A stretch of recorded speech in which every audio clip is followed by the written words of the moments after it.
Dalam sejarah politik Sabah, tidak semua pemimpin muncul kerana sorakan kemenangan pilihan raya. Ada yang datang ketika keadaan mendesak, ketika negeri perlukan seseorang untuk memegang tampuk kuasa buat sementara dan membawa pentadbiran merentasi saat yang paling tidak menentu. Di saat Sabah sedang melangkah ke satu zaman baharu, seorang tokoh muncul daripada barisan pentadbiran negeri. Beliau ialah Muhammad Said bin Keruak. Beliau dilahirkan di Kota Belud pada tahun 1925.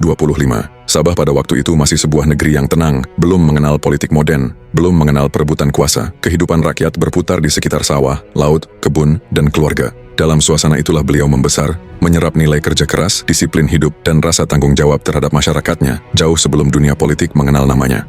Kemudian tiba satu tahun yang mengubah peta sejarah negeri ini. Pada 16 September tahun 1963, Borneo Utara yang kemudiannya dikenali sebagai Sabah, bersama Sarawak, Singapura dan Persekutuan Tanah Melayu, bergabung membentuk sebuah negara baharu yang dinamakan Malaysia.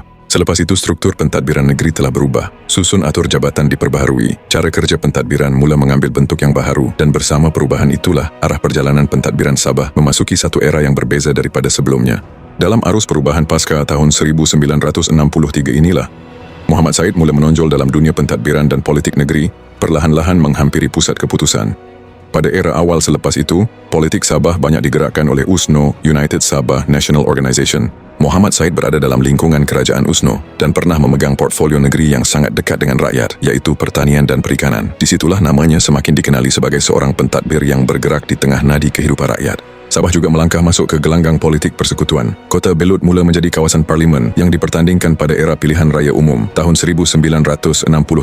Pada awal tahun 70-an, Muhammad Said dikenali sebagai tokoh yang mewakili Kota Belud di parlimen, termasuk dalam penggal selepas pilihan raya umum tahun 1974.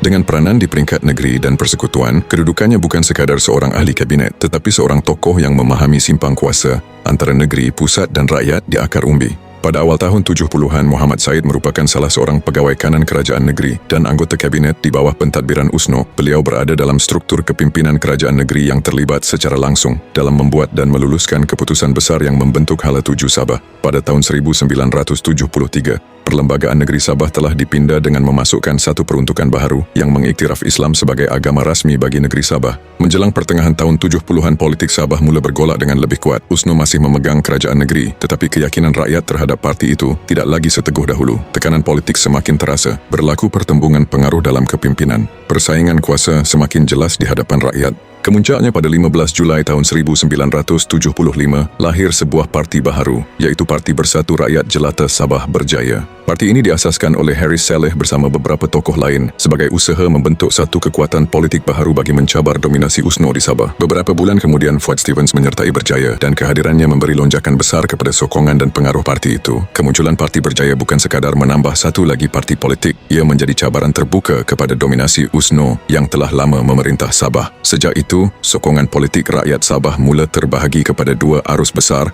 yang saling bersaing merebut kepercayaan rakyat. Pada 1 November tahun 1975, berlaku peralihan kuasa dalam pentadbiran negeri Sabah. Datu Mustafa, Datu Harun kehilangan sokongan majoriti dalam Dewan Undangan Negeri dan tidak lagi dapat meneruskan jawatannya sebagai Ketua Menteri Sabah. Dalam keadaan tersebut, Muhammad Said bin Keruak dilantik untuk menggantikan beliau. Beliau dilantik ketika kerajaan berada dalam keadaan tidak stabil dan sokongan terhadap USNO semakin rapuh dan negeri sedang menuju pilihan raya. Peranannya pada waktu itu ialah untuk memastikan pentadbiran negeri terus berjalan dengan baik. Pada 23 Januari tahun 1976, Dewan Undangan Negeri Sabah dibubarkan bagi memberi laluan kepada pilihan raya negeri. Pilihan raya negeri berlangsung dari 5 April hingga 14 April tahun 1976. Keputusan pilihan raya mengubah landscape politik Sabah. USNO telah ditewaskan dan Parti Berjaya muncul sebagai pemenang dengan majoriti 28 daripada 48 kerusi dalam Dewan Undangan Negeri. Menurut rekod rasmi kerajaan negeri, tempoh Muhammad Said sebagai Ketua Menteri Sabah berakhir pada 13 April tahun 1976.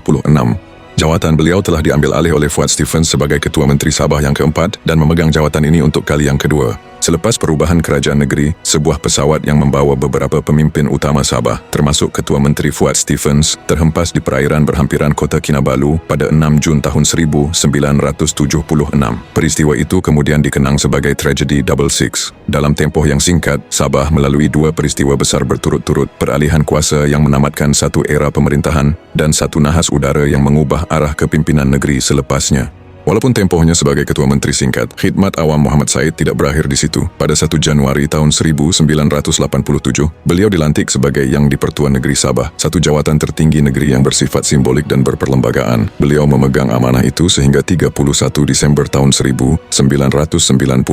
Muhammad Said bin Kerua memegang jawatan Ketua Menteri Sabah dalam tempoh yang singkat. Beliau bukan Ketua Menteri hasil kemenangan pilihan raya, tetapi seorang pemimpin yang hadir pada saat peralihan zaman. Ketika pegangan USNO semakin lemah dan kebangkitan berjaya sedang bermula, dan dalam keadaan negeri tidak stabil dan bergolak. Pada 17 November tahun 1995, Muhammad Said bin Kerua meninggal dunia di kota Kinabalu pada usia 70 tahun.